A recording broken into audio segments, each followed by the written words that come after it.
स्वागत आप सभी का एमपी दिन भर आप देख रहे हैं और आपके साथ मैं हूं पुनीत। खबरों की करेंगे शुरुआत और सबसे पहले एक बड़ी खबर की बात। मुख्यमंत्री शिवराज सिंह चौहान ने जांच के आदेश दे दिए हैं। पाकिस्तान जिंदाबाद के नारे लगने के मामले में ये जांच के आदेश दिए हैं। आपको बता दें कि कांग्रेस की भारत जोड़ो यात्रा चल रही थी और इस यात्रा के दौरान आरोप यह लगा है कि इस यात्रा में पाकिस्तान जिंदाबाद के नारे लगे हैं। यह आरोप है और यह आरोप बीजेपी की तरफ से लगाया गया है। अब ऐसे में मुख्यमंत्री ये कह रहे हैं कि अगर लगाए गए हैं, नारे लगाने वालों के खिलाफ सख्त कार्रवाई होगी, मुख्यमंत्री ने कहा है। और यह भी कहा है कि जिन्होंने भी ये नारे लगाए हैं माफी नहीं मिलेगी। जैसे लोग यात्रा में शामिल हो रहे हैं वो कांग्रेस की मानसिकता को उजागर करता है। कांग्रेस की मानसिकता जोड़ने की नहीं तोड़ने की है। खुद वीडियो डालकर कांग्रेस ने डिलीट कर दिया, यह भी मुख्यमंत्री कह रहे हैं। ये राहुल गांधी भारत जोड़ने के लिए यात्रा कर रहे हैं या भारत तोड़ने वालों को जोड़ रहे हैं यात्रा से? सरेआम पाकिस्तान जिंदाबाद के नारे लगना, क्या शर्म नहीं आती कांग्रेस को? कांग्रेस ने पहले भी देश को तोड़ा है और आज भी जिस तरह के लोग यात्रा से जुड़ रहे हैं वो कांग्रेस की मानसिकता को उजागर करता है। और यह मानसिकता जोड़ने की नहीं तोड़ने की मानसिकता है। जिन्होंने भी ये नारे लगाए हैं वो कभी माफ नहीं किए जाएंगे। मैंने जांच के निर्देश दे दिए, उनके खिलाफ सख्ततम कार्रवाई की जाएगी। और अब इसी मसले पर गर्मा गई है सियासत केवल मध्य प्रदेश में नहीं गर्माई बल्कि छत्तीसगढ़ तक यह सियासत गर्माई है, क्योंकि भारत जोड़ो यात्रा को लेकर जो वीडियो जारी किया गया है, जो वीडियो डाला गया है बीजेपी की तरफ से, इसको लेकर कांग्रेस जो है उबल पड़ी है। और कांग्रेस ने इस कथित वीडियो के बाद शिकायत दर्ज कराई है। छत्तीसगढ़ रायपुर में सिविल लाइन थाने पहुंचकर कांग्रेस के कार्यकर्ता पहुंचे और कांग्रेस के लीगल सेल के नेता थाने पहुंचे हैं। और यहां मध्य प्रदेश बीजेपी के मीडिया प्रभारी लोकेंद्र पाराशर जो है, इनके खिलाफ रिपोर्ट दर्ज कराई गई है। उनके द्वारा रीट्वीट किया गया था वीडियो और इसी को लेकर रिपोर्ट दर्ज कराई गई है। शिकायत दी गई है, रिपोर्ट दर्ज कराने की कोशिश की गई थी। लोकेंद्र पाराशर के खिलाफ फर्जी वीडियो को वायरल करने का आरोप लगाया गया है और कांग्रेस कह रही है, आरोप है कांग्रेस का कि वीडियो में छेड़खानी की गई है। इसे एडिटेड वीडियो कांग्रेस बता रही है। बता दें आपको कि वीडियो जो जारी किया गया बीजेपी की तरफ से, जो ट्वीट किया गया, इस वीडियो में पाकिस्तान जिंदाबाद के नारे सुनाई दे रहे हैं और बीजेपी की तरफ से यह कहा जा रहा है कि ये राहुल गांधी की भारत जोड़ो यात्रा में ये कैसे नारे लग रहे हैं। ये भारत तो तोड़ने की बात की जा रही है इस यात्रा में, ये बीजेपी का आरोप है। लेकिन कांग्रेस कह रही है कि ये वीडियो सही नहीं है जो डाला गया है। जयराम रमेश ने भी इस मामले में आपको बता दें कि एफआईआर करने की बात कही थी और कहा था कि इस मामले में लीगल एक्शन भी पार्टी लेगी। गांधी की जो पद यात्रा जो मध्य प्रदेश में चल रही है उसमें हमारे जो कार्यकर्ता हैं पार्टी के, उनके द्वारा जो भारत जोड़ो का नारा जो दिया जा रहा है, देखिए उनको जो है वीडियो में जो है छेड़छाड़ करके जो है उसको जो है ट्विटर हैंडल में जो है अपलोड किया गया है, जिससे देश में तनाव की स्थिति है। और ये देश भावना है कि कभी भी कोई अप्रिय घटना हो सकती है, तो जिसके संबंध में हम जो है आज सिविल लाइन थाने में मामला दर्ज करने के यहाँ पे आए हुए हैं। और हम ये चाहते हैं कि जिन्होंने ट्विटर हैंडल में जो ये फेक न्यूज अपलोड की है उनके खिलाफ जो है कार्रवाई होनी चाहिए। राहुल गांधी और प्रियंका गांधी ने आज ओंकारेश्वर के ब्रह्मपुरी घाट पर मां नर्मदा की पूजन की और महा आरती भी उन्होंने की।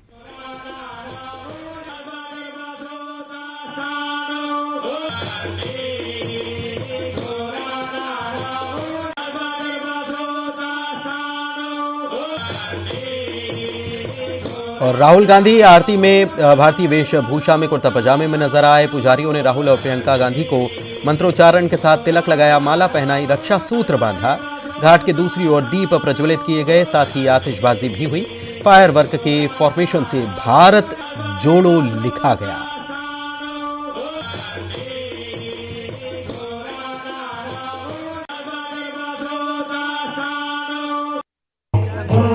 राहुल गांधी भारत जोड़ो यात्रा के दौरान आज ओमकारेश्वर में हो और आप देख सकते हैं यहाँ पर वो मां नर्मदा की महाआरती में शामिल हुए हैं। इससे पहले उन्होंने पूरे विधि विधान के साथ मंत्रोच्चार के साथ मां नर्मदा का पूजन किया और अब मां नर्मदा की जो रोजाना आरती होती है, संध्या आरती होती है, उसमें भी राहुल गांधी शामिल हुए हैं। और आप को एक जो खूबसूरत नजारा है ये सीधे ओमकारेश्वर का जो ब्रह्मपुरी नर्मदा तट है वहां से आप ये सीधी तस्वीरें लाइव देख रहे हैं। राहुल गांधी के साथ प्रियंका गांधी, रॉबर्ट वाड्रा, कमलनाथ और कांग्रेस के जो मध्य प्रदेश प्रभारी है जेपी अग्रवाल, वो भी यहाँ पर नजर आएंगे। और इसके अलावा जो अन्य पुरोहित है, पुजारी है, वो भी यहाँ पर मां नर्मदा की महाआरती कर रहे हैं। अन्य जो पुजारी हैं, पंडित हैं, वो भी यहाँ पर आपको राहुल गांधी के साथ इस पूरी नर्मदा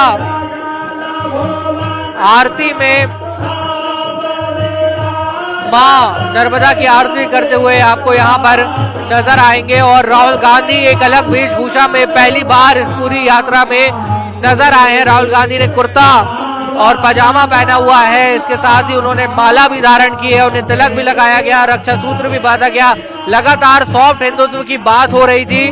और उसकी और अगर आप नर्मदा तट की दूसरी ओर देखेंगे तो वहां पे घाट को बहुत सुंदर रोशनियों से सजाया गया है। वहां पे आप देखेंगे कि जो दीपक है वो लगाए गए हैं और ओम लिखा गया है, ओम लिखा गया है। ओम के साथ ही भारत जोड़ो यात्रा का भी एक फॉर्मेशन बनाया हुआ है। यहाँ पर भारत जोड़ो यात्रा का फॉर्मेशन भी यहाँ पर आपको नजर आएगा। तो ये पूरी व्यवस्था जो है वो कांग्रेस की ओर से नर्मदा आरती को लेकर यहाँ पे की गई है। और आप देख सकते हैं कि सभी जो पुजारी हैं, पंडित हैं, उनकी मौजूदगी में यहाँ पे आपको मां नर्मदा की आरती में राहुल गांधी और कांग्रेस के तमाम नेता नजर आ रहे हैं। वीडियो जर्नलिस्ट खिलान सिंह के साथ न्यूज 18 के लिए ओमकारेश्वर से वासु चौरे। राष्ट्रीय स्वयंसेवक संघ के खिलाफ बयान देने के मामले में कांग्रेस नेता राहुल गांधी पर एफआईआर दर्ज करने की मांग हो गई है। इसके लिए बीजेपी के नेता सुमित मिश्रा ने इंदौर के भंवरकुआं थाने में आवेदन दिया है।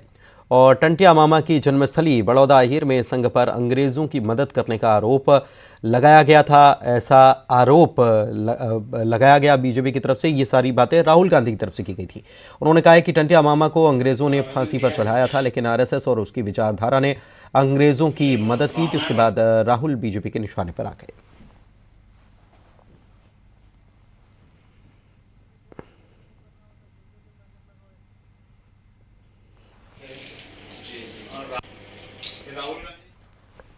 आवेदन दिया है और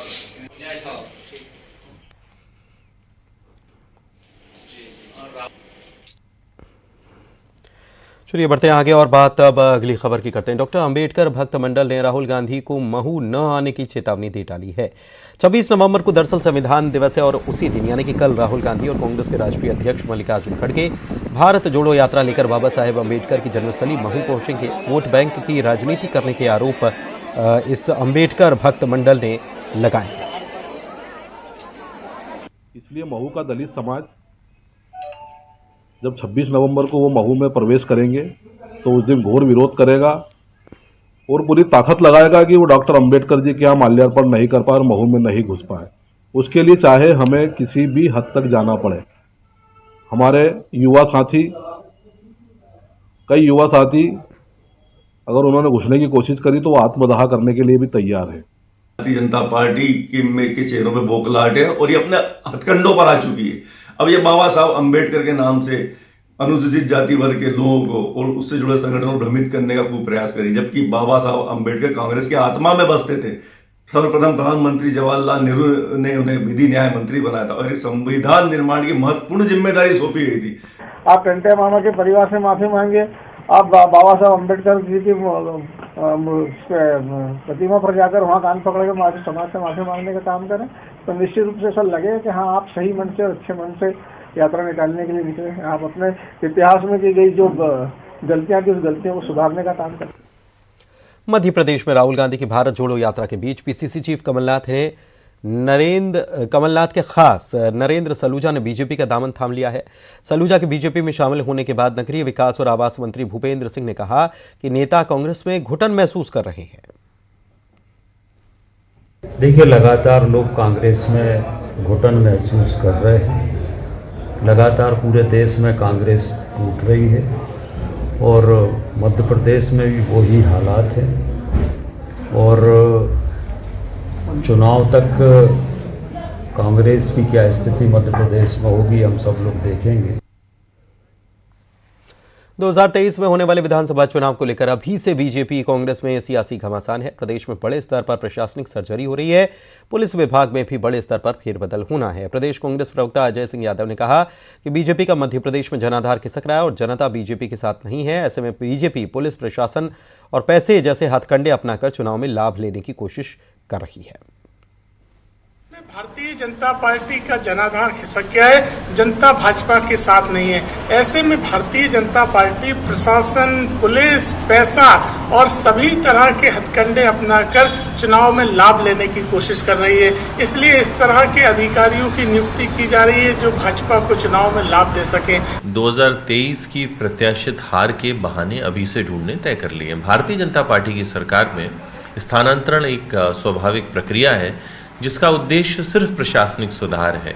बाकी जिन लोगों ने अपने 15 महीने की सरकार में सिर्फ तबादला उद्योग ही चलाया है, थोक में तबादले होते थे और शाम को वल्लभ भवन में दलालों के माध्यम से बदल जाते थे, वो कम से कम हमें ज्ञान ना दें।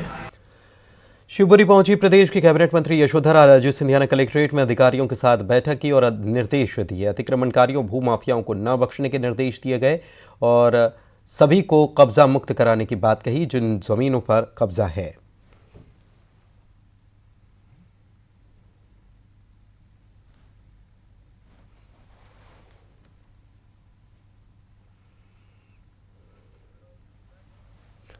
चलिए बढ़ते आगे और बात अगली खबर की करते हैं। अब देवास से खबर। क्षिप्रा में प्रशासन ने अतिक्रमण पर कार्रवाई की। गुमटियों, दुकानों, टीन शेड को हटाया है।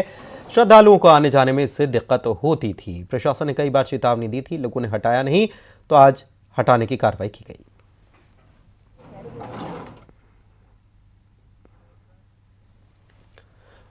ग्वालियर में एनटीए माफिया अभियान के तहत प्रशासन, वन विभाग की टीम ने कार्रवाई की और गुप्तेश्वर पहाड़ी पर से वन विभाग की जमीन पर बने 25 मकानों को जमींदोज कर दिया गया। इनको अतिक्रमण हटाने के लिए नोटिस दिए गए थे, लेकिन इन लोगों ने हटाया नहीं। इसके बाद अंतिम नोटिस जारी करने के बाद इन मकान को धराशाही कर दिया गया।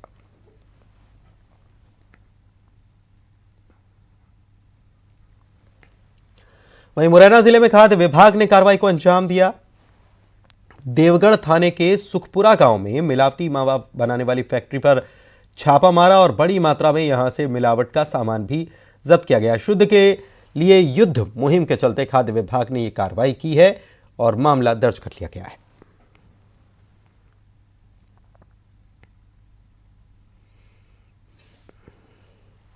इधर इंदौर के अन्नपूर्णा थाना क्षेत्र में माला गार्डन के बाहर दो पक्षों के बीच मारपीट हो गई। पार्किंग को लेकर विवाद उपजा। डांस टीचर और दुकान संचालक के बीच लंबे समय से विवाद चल रहा था। दोनों पक्षों के बीच इतना बढ़ा विवाद कि दोनों पक्ष मारपीट पर उतारू हो गए। राहगीरों ने इस घटना को कैद कर लिया।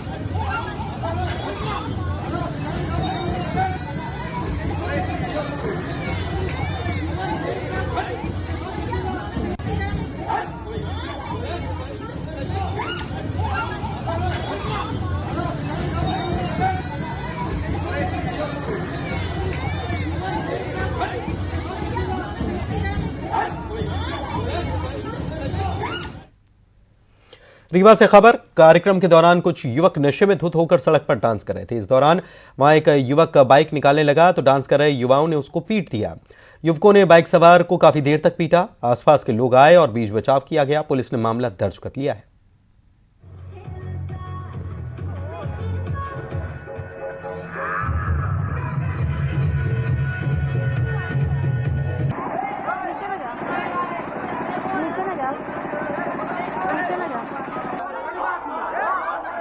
बढ़ते आगे। मंडला जिला अस्पताल में भारी लापरवाही आई है सामने। यहां पर इलाज के दौरान मृत युवक का शव घर ले जाने के लिए अस्पताल की तरफ से वाहन नहीं मिला, जिसकी वजह से रिक्शे से शव को घर लाया गया।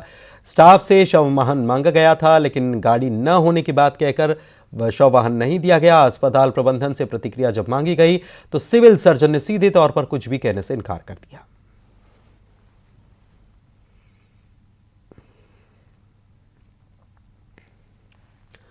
बात रीवा की करेंगे। कोर्ट ने 5 पुलिसकर्मियों के खिलाफ एफआईआर दर्ज करने के निर्देश दिए हैं। 2018 मई का मामला है। 3 थानों की पुलिस गुड़ थाना क्षेत्र में रहने वाली महिला के यहां पहुंची थी। जबरदस्ती महिला के घर में घुसकर परिवार वालों से मारपीट की। उस समय बाथरूम में महिला थी। पुलिस महिला को उसी अवस्था में घसीटकर बाहर लाई और सभी को थाने ले गई और झूठा मामला बनाकर जेल भेज दिया। महिला और उसके परिवार की तरफ से वकील के जरिए याचिका लगाई गई थी। सुनवाई के बाद कोर्ट ने सभी पुलिसकर्मियों को दोषी पाया और डभौरा एसडीओपी विनोद सिंह समेत 5 पुलिसकर्मियों पर मामला दर्ज करने के आदेश दिए हैं।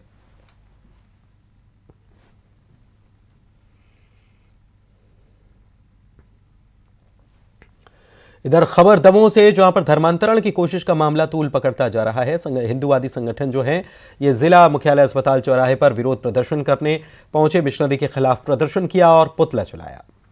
आनंद से भरे हुए हैं, उन्माद से भरे हुए हैं, स्वतंत्रता के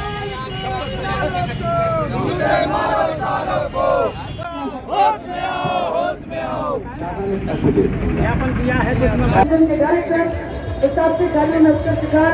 डॉक्टर अजय लाल दवे बहुत ही कुशल वक्ता, सामाजिक क्षेत्रों में अग्रणी, अनेक सामाजिक कार्यों में निरंतर भूमिका।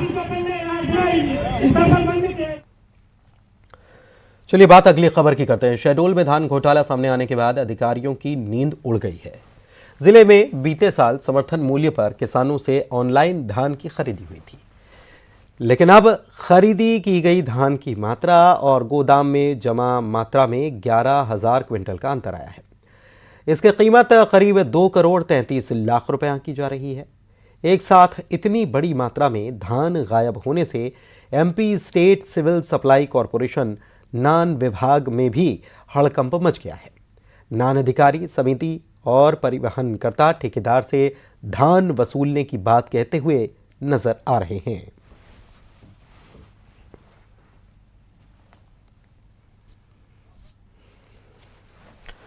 और बात अब अगली खबर की। खबर बुरहानपुर से है।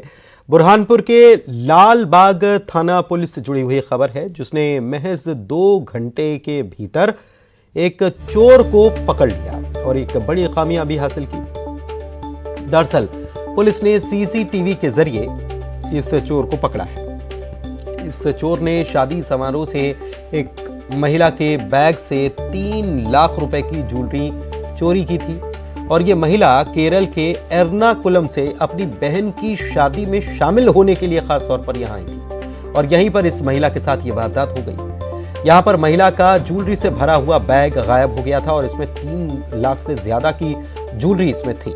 पुलिस को इसके बाद खबर की गई। घटना को अंजाम देने के बाद चोर तो भाग निकला। पुलिस को खबर की गई तो पुलिस मौके पर पहुंची और पुलिस ने तुरंत कार्रवाई करते हुए मैरिज गार्डन में जो सीसीटीवी लगा था इसको खंगाला और इस सीसीटीवी में एक संदिग्ध युवक नजर आया, जिसके बाद उसके हुलिये के आधार पर पुलिस ने जाल बिछाया और इस युवक को पकड़ लिया गया। ये सीसीटीवी फुटेज भी आप देखिए, एक दूसरी तरफ सीसीटीवी फुटेज आपको दिखा रहे हैं। ये वही युवक है जो पुलिस की गिरफ्त में है अभी और उस वक्त संदिग्ध रूप से गतिविधि इसकी यहाँ पर दिखाई दी थी। इस युवक को बाद में जब पुलिस ने पकड़ा तो उसके बाद पूछताछ में इसने अपनी चोरी की वारदात को कबूल किया।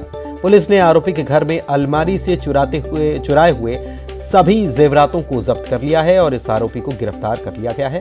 अब आगे की कार्रवाई की जाए।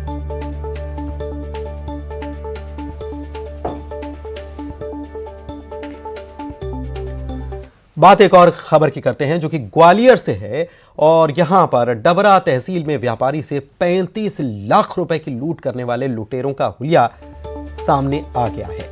देखिए ये तस्वीरें भी, 2 तस्वीरें हम आपको दिखा रहे हैं। सीसीटीवी से लुटेरों की पहचान नहीं हो पाई। सघन वाहन चेकिंग पुलिस कर रही है। हालांकि सीसीटीवी फुटेज में लुटेरे जो हैं उनकी तस्वीर साफ नजर नहीं आ रही है। हेलमेट भी लगा हुआ है, इसकी वजह से भी क्लियर नजर नहीं आ रहा है, लेकिन इसके बावजूद हुलिये वाली तस्वीरों को इलाके में सर्कुलेट कर दिया गया है। शहर में सघन वाहन चेकिंग अभियान भी चलाया गया है। इसके अलावा बता दें आपको कि मंगलवार को डबरा के ठाकुर बाबा रोड पर गल्ला मंडी के एक व्यापारी सेवक राम बजाज बैंक से 35 लाख रुपए निकालकर जा रहे थे और गल्ला व्यापारी से 3 बदमाशों ने हथियार के दम पर लूट की इस वारदात को अंजाम दिया था और फरार हो गए थे। अब इन लुटेरों की गिरफ्तारी के लिए पुलिस लगातार कोशिश में लगी हुई है। सीसीटीवी फुटेज के साथ ही लगातार पुलिस ने नाकेबंदी कर रखी है।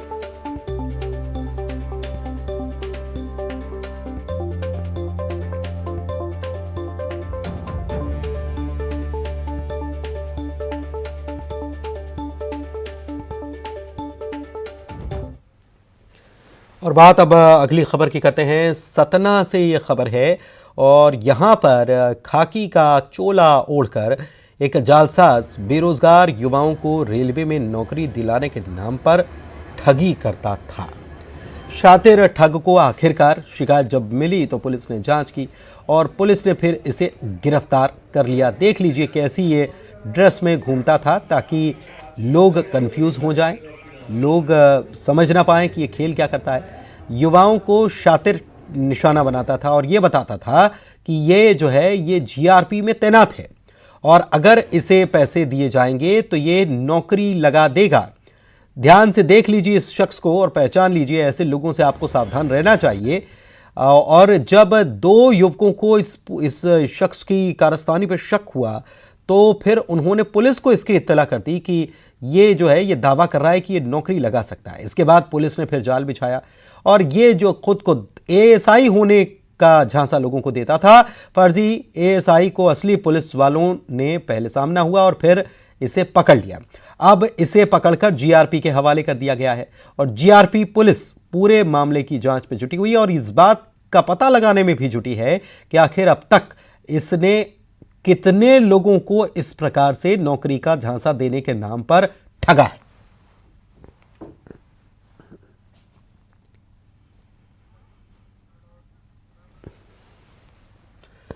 छत्तीसगढ़ी गीतों में अपनी पहचान बनाने वाली सिंगर मोनिका की ब्रेन हेमरेज से मृत्यु हो गई, लेकिन उसने जाते जाते भी कभी खत्म नहीं होने वाले संगीत की दुनिया में अपना नाम छोड़ा है। पिता ने मोनिका की मौत के बाद उनकी याद में और उन्हें अंतिम विदाई देने के लिए पार्थिव देह के पास एक भजन संध्या का आयोजन किया, जिसमें उन्होंने रुंधी हुई आवाज़ में भजन गाकर बेटी को अंतिम विदाई दी। बता दें कि मोनिका ने कई सुप्रसिद्ध छत्तीसगढ़ी गीतों में अपनी आवाज़ दी थी। उसके कई गाने बाजार में अब भी हिट हैं और कुछ अभी रिलीज होने वाले हैं, लेकिन मोनिका जिंदगी के मामले में जल्द ही फ्लॉप हो गई।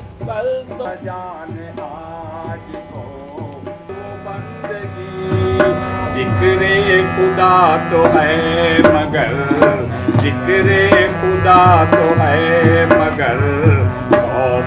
बॉलीवुड एक्ट्रेस रवीना टंडन का दिल इन दिनों प्रकृति और वन्य जीवों के लिए खूब धड़क रहा है। बीते दिनों टाइगर पर पत्थर मारने का वीडियो शेयर कर मस्त मस्त गर्ल भड़क उठी थी। इसके बाद वो खुद सतपुड़ा टाइगर रिजर्व गई और बोरी सफारी रेंज में जंगल सफारी का लुत्फ भी उठाया। सतपुड़ा की खूबसूरती पर फिदा एक्ट्रेस ने लिखा कि वापस वहीं जहां मेरा दिल है। बता दें कि बीते कुछ महीनों के दौरान अभिनेत्री यहां दूसरी बार आई है।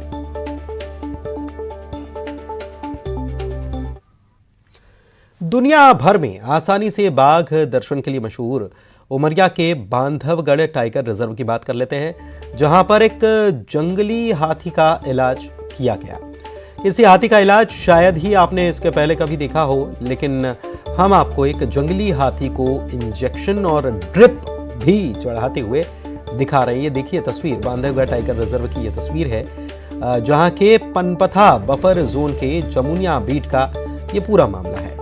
यहाँ पर पार्क के गश्ती दल ने एक जंगली हाथी को बेहोश देखकर प्रबंधन को खबर की और फिर कुछ ही देर में पार्क का अमला सक्रिय हो गया और रेस्क्यू टीम के साथ डॉक्टर्स की टीम मौके पर पहुंची और फिर उसके बाकायदा इलाज की प्रक्रिया शुरू की गई।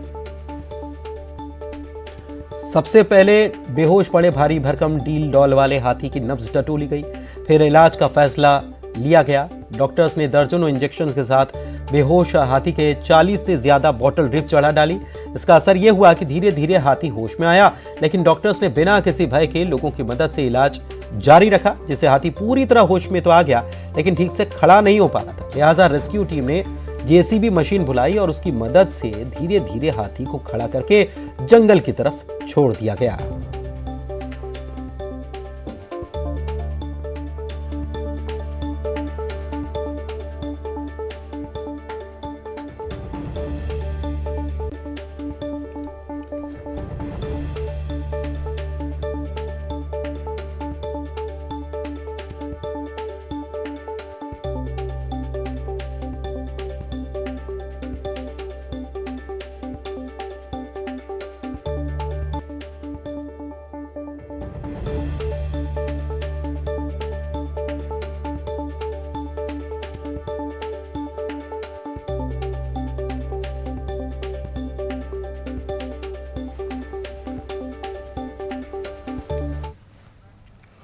और इसी के साथ एमपी दिन भर के इस बुलेटिन में इतना ही। नमस्कार।